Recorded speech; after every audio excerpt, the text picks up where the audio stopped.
بسم اللہ الرحمن الرحیم۔ ایپیسوڈ 27۔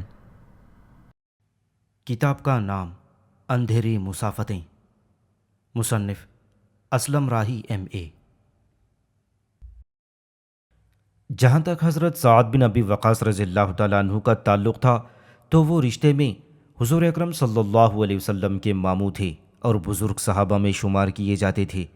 کئی مواقع پر حضور اقدس صلی اللہ علیہ وسلم نے اپنے رشتے کا اقرار فرمایا تھا۔ چنانچہ ایک مرتبہ لوگوں کے سامنے حضرت سعد بن ابی وقاص کے سلسلے میں آپ صلی اللہ علیہ وسلم نے فرمایا، یہ میرے ماموں ہیں، جس شخص کا ایسا ماموں ہو وہ مجھے دکھائے۔ حضرت سعد بن ابی وقاص کا قد درمیانہ، جسم موٹا، ناک چپٹی، سر بڑا، ہاتھوں کی انگلیاں خوب موٹی اور مضبوط تھیں۔ جس وقت حضور صلی اللہ علیہ وسلم نے لوگوں کو توحید اور رسالت پر ایمان لانے کی دعوت دی، اس وقت حضرت سعد بن ابی وقاص رضی اللہ تعالیٰ عنہ کی عمر 19 برس تھی۔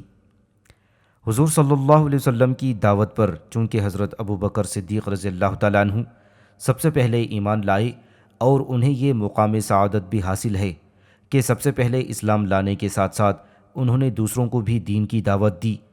چنانچہ اسلام قبول کرنے کے بعد حضرت ابوبکر صدیق، حضرت عثمان بن عفان، حضرت طلحہ بن عبید اللہ، حضرت زبیر بن عوام اور حضرت سعد بن ابی وقاص رضی اللہ تعالیٰ عنہ مجمعین کے پاس گئے اور انہیں اسلام کی دعوت دی۔ بقول علامہ ابن کثیر، حضرت ابوبکر صدیق ان حضرات کو لے کر حضور صلی اللہ علیہ وسلم کی خدمت میں حاضر ہوئے اور یہ سب حضرات ایمان لائے۔ اپنے اسلام قبول کرنے کے متعلق حضرت سعد بن ابی وقاص خود فرمایا کرتے تھے، اسلام لانے میں ان کا 8واں نمبر بنتا تھا۔ جب آپ کے ایمان لانے کی خبر پھیلی تو آپ کی والدہ یہ سن کر بڑی پریشان ہوئی۔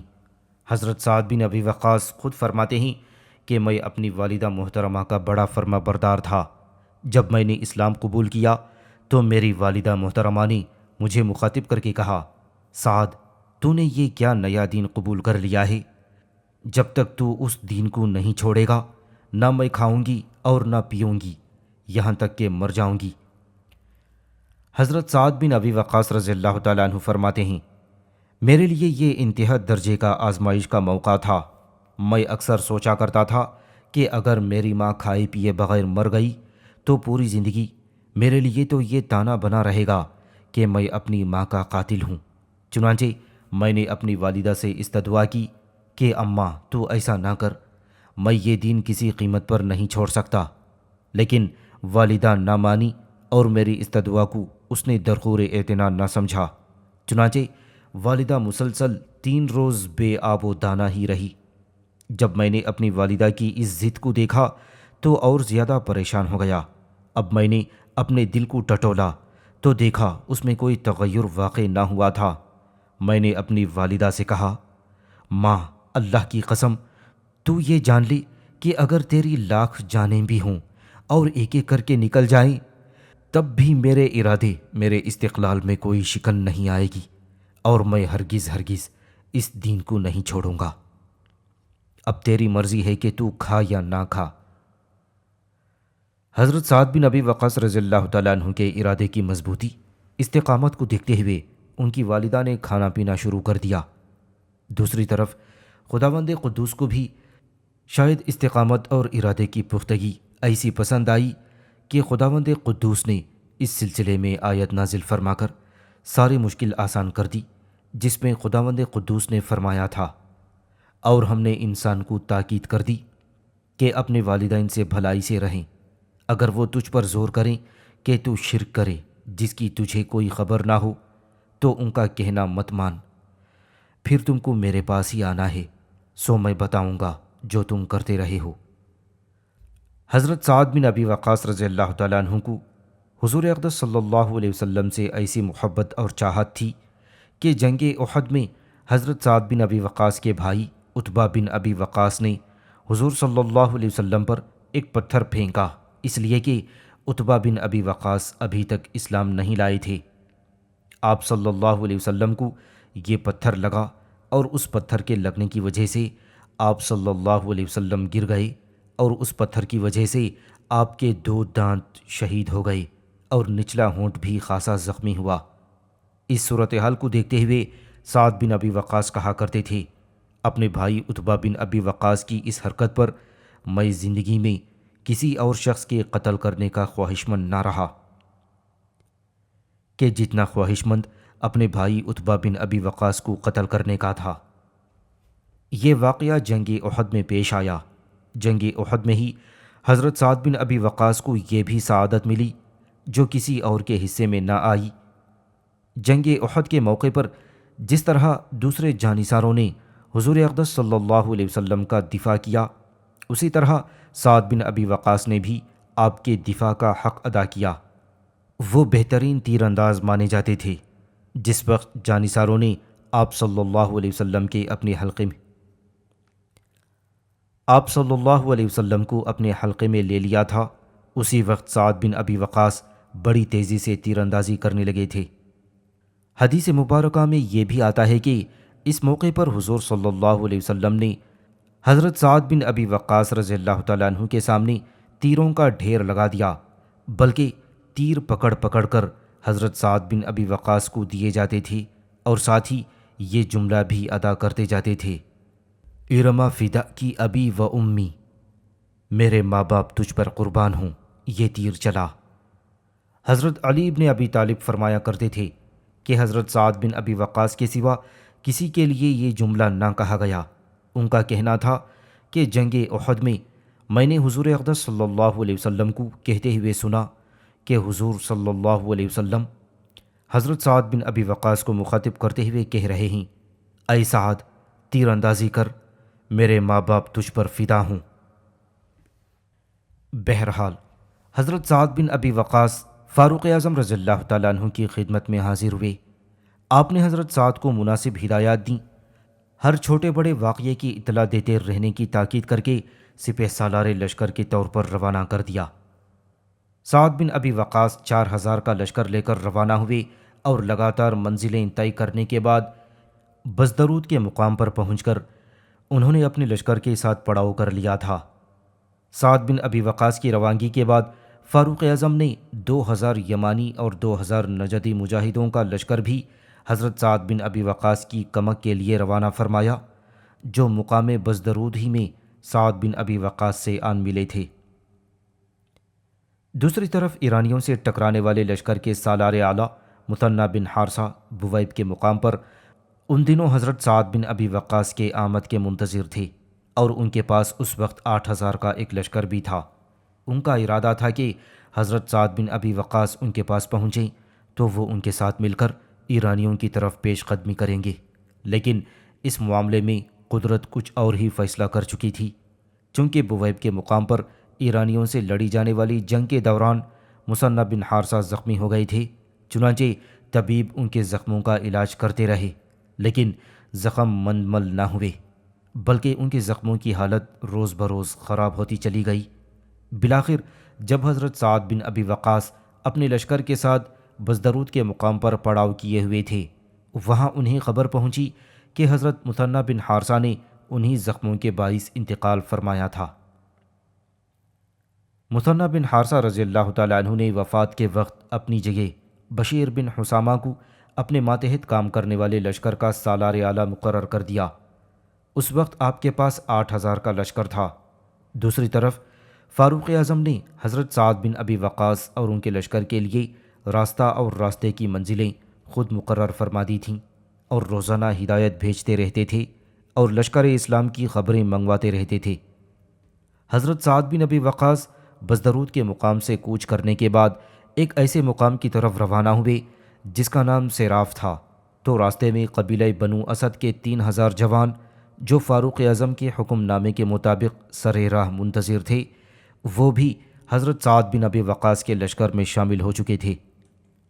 جب آپ رضی اللہ تعالیٰ عنہ اپنے لشکر کے ساتھ سیراف کے مقام پر پہنچے تو یہاں اشعث بن قیس فاروق اعظم کے حکم کے مطابق اپنے قبیلے کے 2000 مجاہدین کو ساتھ لے کر حاضر ہوئے، وہ بھی حضرت سعد کے لشکر میں شامل ہو گئے۔ اسی جگہ حضرت مثنی بن حارثہ کے بھائی معنا بن حارثہ رضی اللہ تعالیٰ عنہ حضرت سعد رضی اللہ تعالیٰ عنہ کی خدمت میں حاضر ہوئے اور وہ تمام ضروری ہدایات جو حضرت مثنی بن حارثہ نے وفات کے وقت لشکر اور دشمن کی جنگ کے متعلق بیان کی تھیں وہ تفصیل کے ساتھ حضرت سعد بن ابی وقاص سے کہہ دیں۔ اس جگہ 8,000 کا وہ لشکر بھی حضرت سعد بن ابی وقاص سے آن ملا تھا جو اس سے پہلے حضرت مثنی رضی اللہ تعالیٰ عنہ کے تحت کام کرتا تھا۔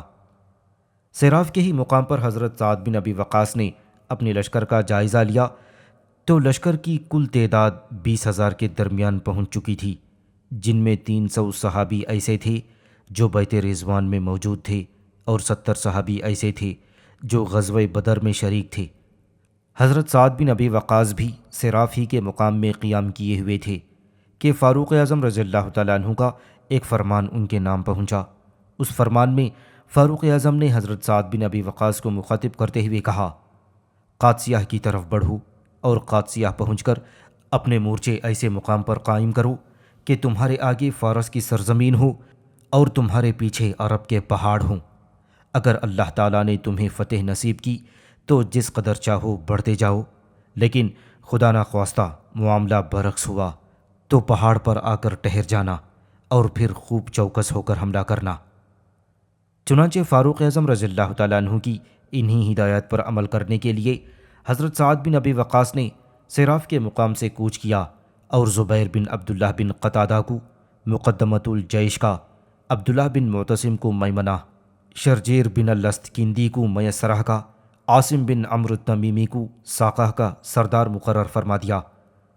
اسی لشکر میں حضرت سلمان فارسی رضی اللہ تعالیٰ عنہ سامان رسد کے نگران تھے، عبد الرحمن بن ربیعہ باہلی قاضی اور خزانچی تھے، بلال ہجری مترجم اور زیاد بن ابی سفیان کاتب تھے۔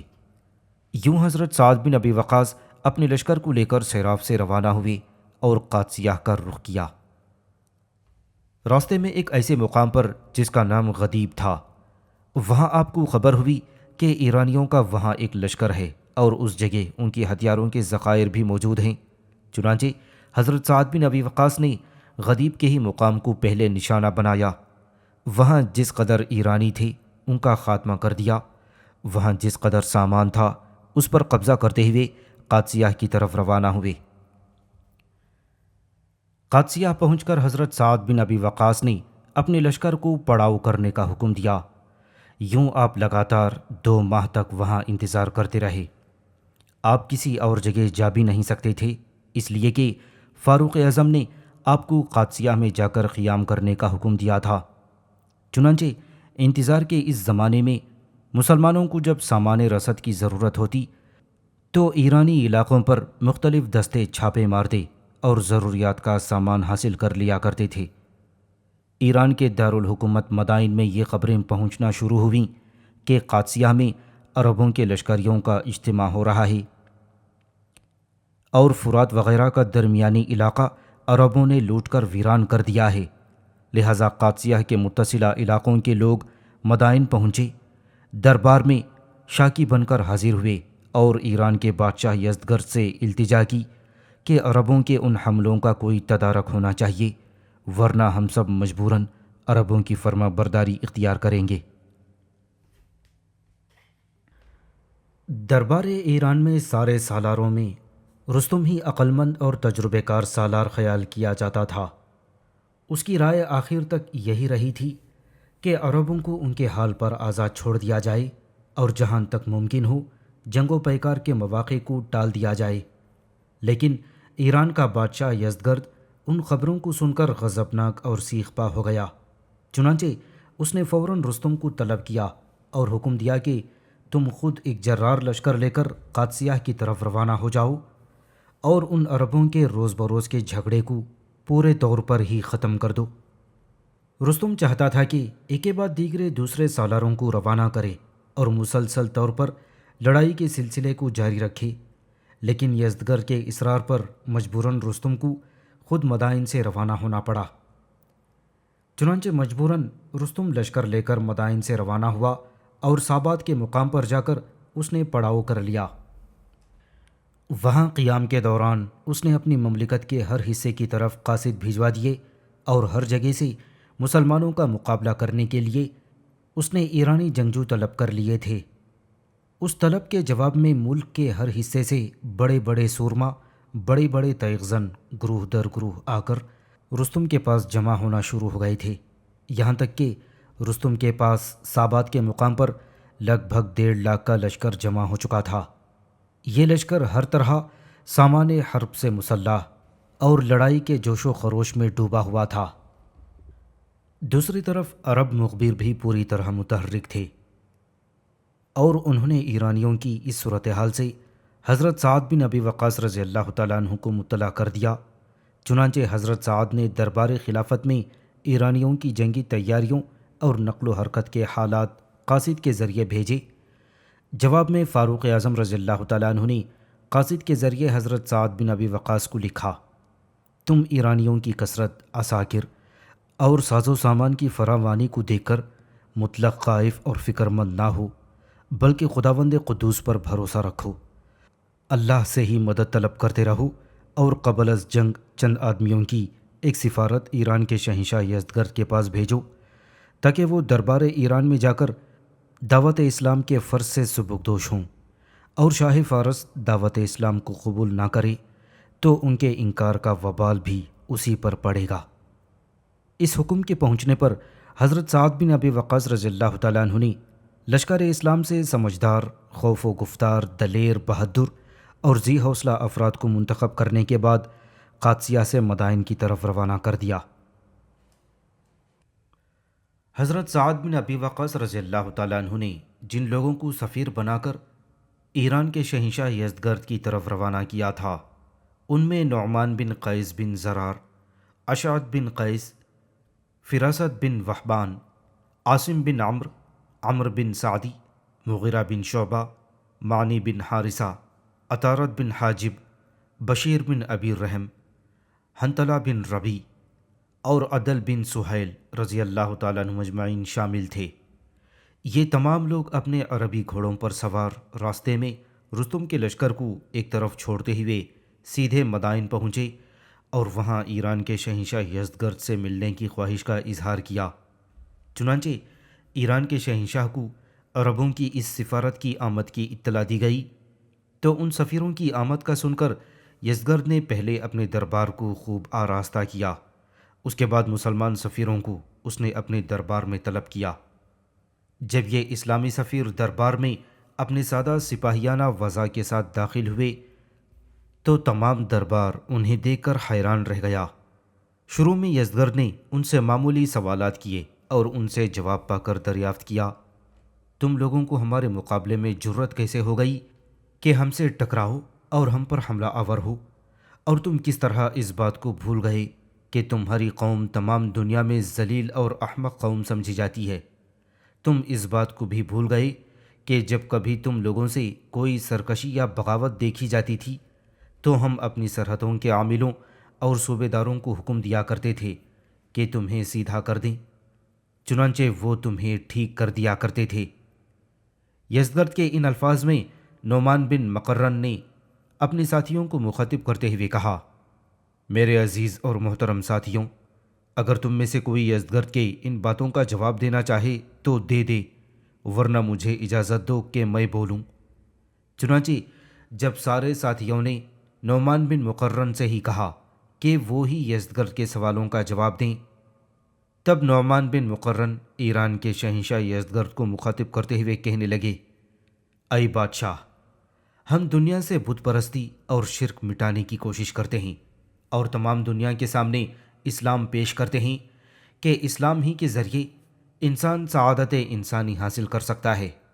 اگر کوئی شخص اسلام قبول نہیں کرتا تو اسے چاہیے وہ اپنے آپ کو مسلمانوں کی حفاظت اور سرپرستی کے سپرد کر دے اور جزیہ ادا کرے، لیکن اگر وہ اسلام اور ادائے جزیہ دونوں باتوں سے انکار کرتا ہے تو اس کے اور ہمارے درمیان پھر تلوار ہی فیصلہ کرتی ہے۔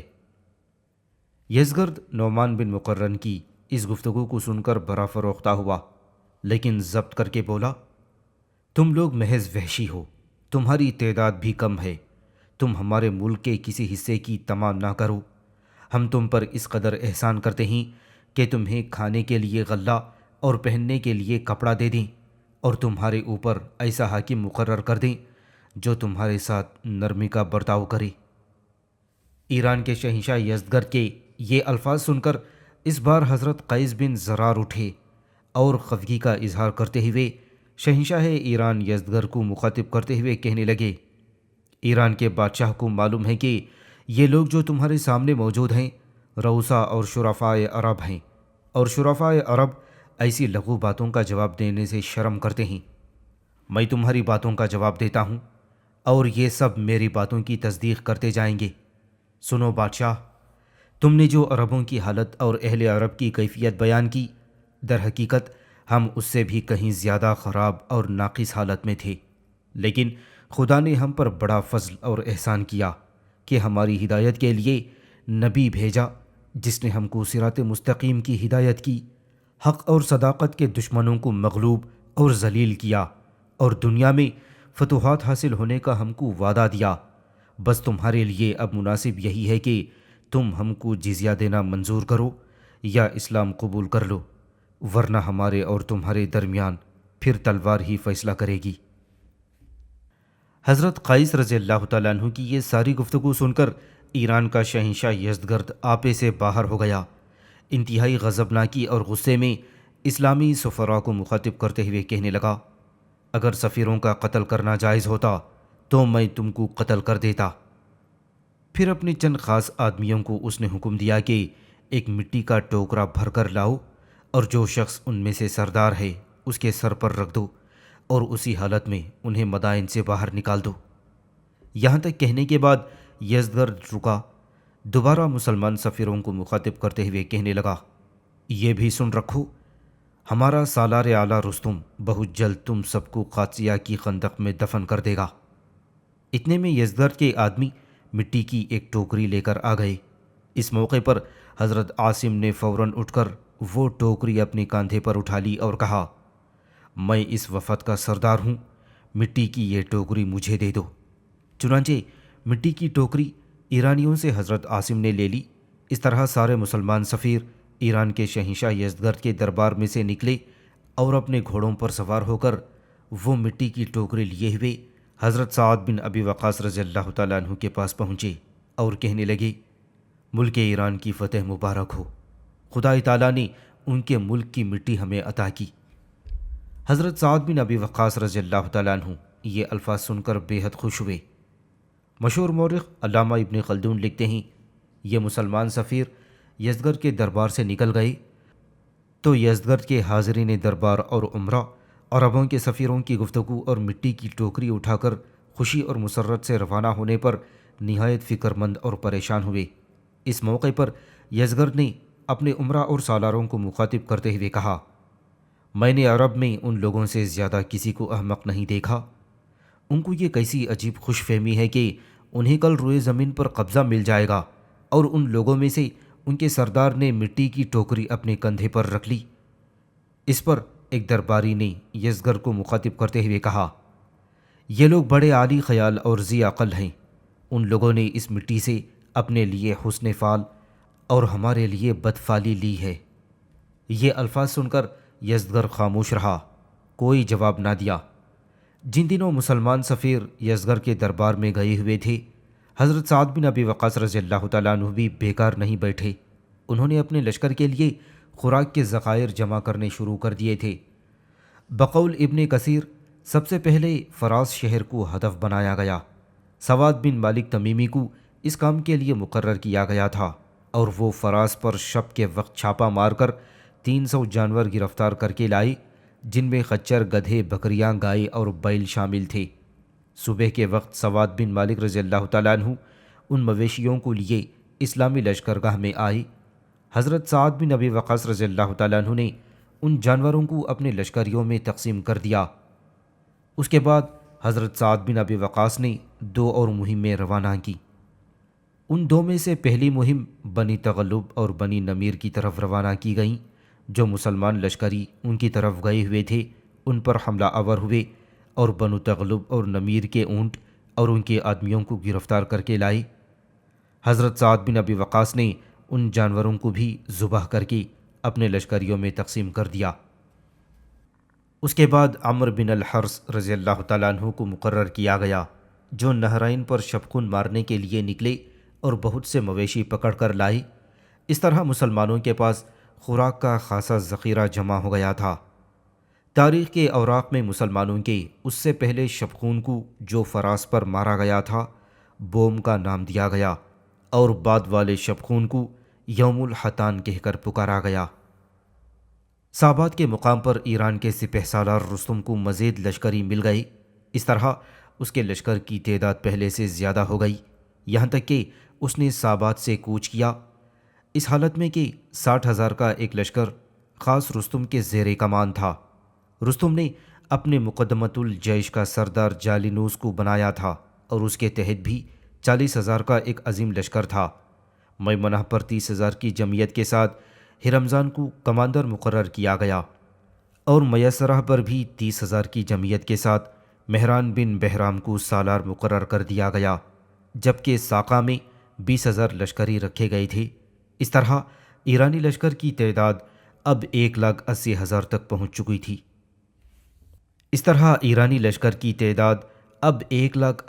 تک پہنچ گئی تھی۔ اس کے علاوہ 100 جنگی ہاتھی رستم نے قلب میں اپنے ساتھ رکھے، 75 ہاتھی میمنہ میں اور 75 ہاتھی میسرہ میں رکھے گئے تھے، جبکہ 20 ہاتھی مقدمۃ الجیش میں اور 30 ہاتھی لشکر کے اس حصے میں رکھے گئے تھے جن کا نام ساقہ رکھا گیا تھا۔ اس ترتیب اور سامان کے ساتھ رستم سابات کے مقام سے روانہ ہو کر کوتا کے مقام پر پہنچا اور وہاں خیمہ زن ہوا۔ اس مقام پر قیام کے دوران 4 ایرانی مخبر ایک عرب کو پکڑ کر لے گئے۔ وہ مسلمانوں کے لیے مخبری کرنے والا تھا۔ اس عرب کو جب ایرانی مخبروں نے پکڑ کر رستم کے سامنے پیش کیا تو رستم نے اسے مخاطب کرتے ہوئے پوچھا، تم یہاں کس ضرورت کے تحت آئے ہو اور کیا ڈھونڈتے ہو؟ عرب بڑا دلیر جرأت مند اور بڑا شجاع تھا۔ بے دھڑک رستم کو مخاطب کرتے ہوئے کہنے لگا، ہم اللہ تعالیٰ کے وعدوں کو تمہارے ملک اور تمہارے نوجوانوں میں ڈھونڈتے ہیں، اگر تم ایمان نہ لائے۔ رستم نے اس عرب کی بات کاٹ دی، اگر تم اس جستجو میں قتل ہو گئی تو؟ عرب پھر چھاتی تانتے ہوئے کہنے لگا، جو شخص اس تلاش میں مارا جائے گا جنت میں جائے گا، اور جو بچ جائے گا اس سے اللہ تعالیٰ اپنا وعدہ پورا کرے گا۔ اس بار رستم نے طنزیہ انداز میں عرب کو مخاطب کیا، پھر تمہیں اس سے کیا حاصل ہوگا؟ عرب پھر جرأت مندی کا اظہار کرتے ہوئے کہنے لگا، ہم نہ سہی ہمارے اور بھائی سہی، اللہ کا دین تو چلے گا۔ ہم کو اس کا یقین محکم ہے کہ اللہ تعالیٰ اپنا وعدہ پورا کرے گا۔ تم اس قلیل تعداد کے ساتھ ہمارا کیا بگاڑ سکتے ہو؟ رستم نے پھر اس کی آنکھوں میں آنکھیں ڈالتے ہوئے تنزن پوچھا، ہم کیا کر سکتے ہیں؟ جو کرے گا اللہ تعالیٰ ہی کرے گا۔ تمہاری بدعمالیاں تمہیں نیست و نابود کر دیں گی اور تم ہمارے زیر نگیں آ جاؤ گے۔ اس عرب نے بھی رستم کی طرح اس کی آنکھوں میں آنکھیں ڈال کر بے دھڑک جواب دیا تھا، تو ہمارے غضب سے نہیں ڈرتا؟ ہمارے پاس اس وقت دیکھو کس قدر بڑا لشکر ہے، دنیا کی کوئی طاقت اسے شکست نہیں دے سکتی۔ رستم نے پھر چھاتی تانتے ہوئے کہا۔ عرب پھر پہلے جیسے لہجے میں بول پڑا، تم ان لشکریوں پر کیا ناز کرتے ہو؟ یہ سب قضاء و قدر ہے جو تمہیں گھیر کر لایا ہے، اور تمہیں یہ جانبر نہ ہونے دیں گے۔ اس عرب کا یہ جواب سن کر رستم غضبناک اور برا فروختہ ہوا اور جلاد کو بلا کر حکم دیا کہ اس عرب کی گردن مار دی جائے۔ چنانچہ اس عرب کو قتل کر دیا گیا۔ اس کے بعد رستم نے اپنے لشکر کے ساتھ کوتا کے مقام پر ہیرا شہر کی طرف کوچ کیا۔ کوتا کے مقام سے ہیرا شہر کی طرف کوچ کیا تھا۔